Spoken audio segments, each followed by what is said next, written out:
Pierre Poilievre's vision for this country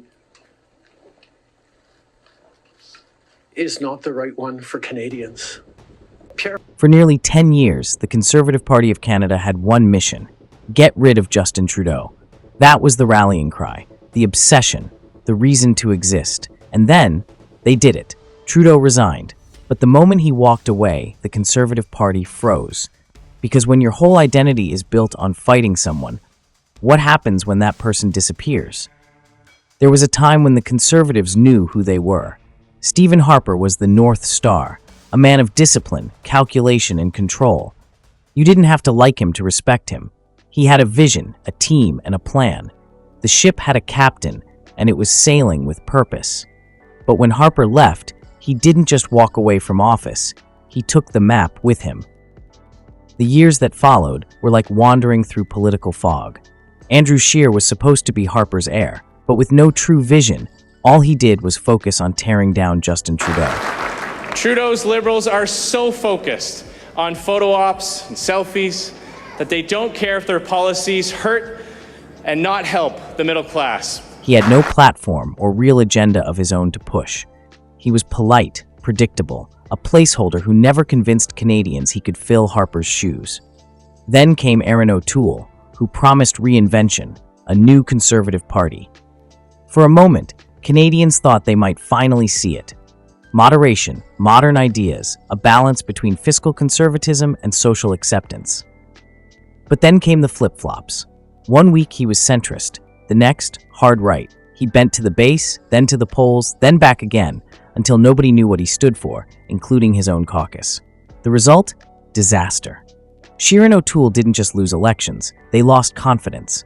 By the time they were gone, the party wasn't united around a leader. It was united around anger. Enter Pierre Poilievre, the fighter, the conservative attack dog, the self-styled champion of the common man. He became the loudest voice in the room, a master of outrage, slogans, and microphone battles. And for a while it worked. He surged in the polls, commanding the conversation, pointing every finger at Trudeau. Justin Trudeau's running out of people to blame.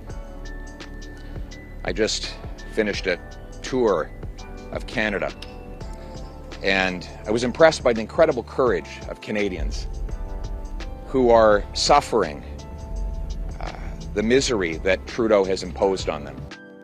But anger is a short-term fuel. When Trudeau stepped down, that engine sputtered.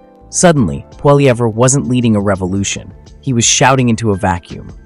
Mark Carney won the Liberal Party leadership and became the new Prime Minister. Calm, steady, brilliant.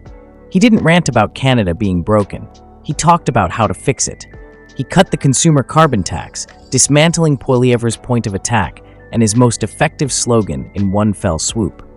Suddenly, the man who built his career fighting Justin Trudeau and his carbon tax suddenly had no point to stand on.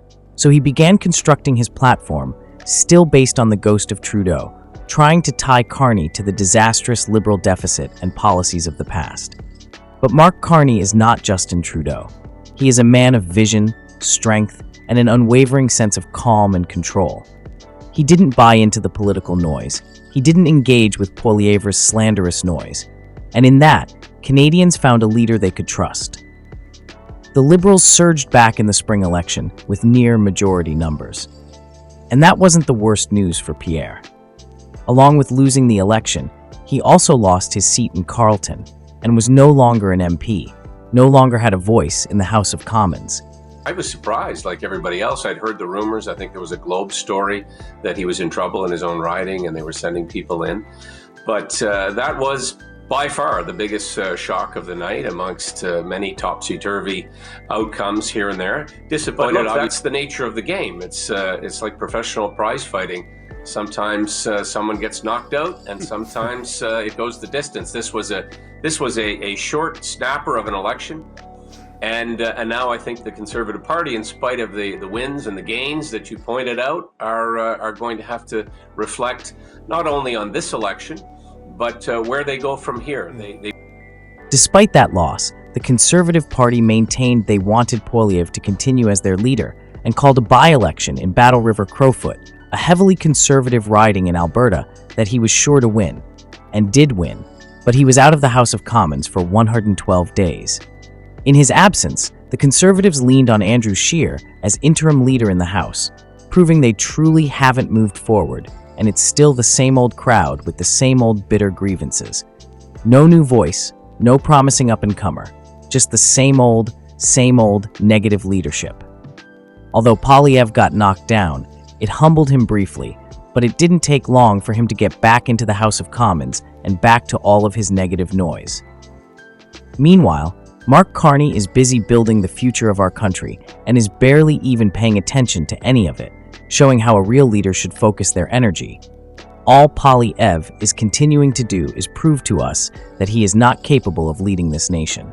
He has no vision for it, no true North Star, and his caucus is starting to notice.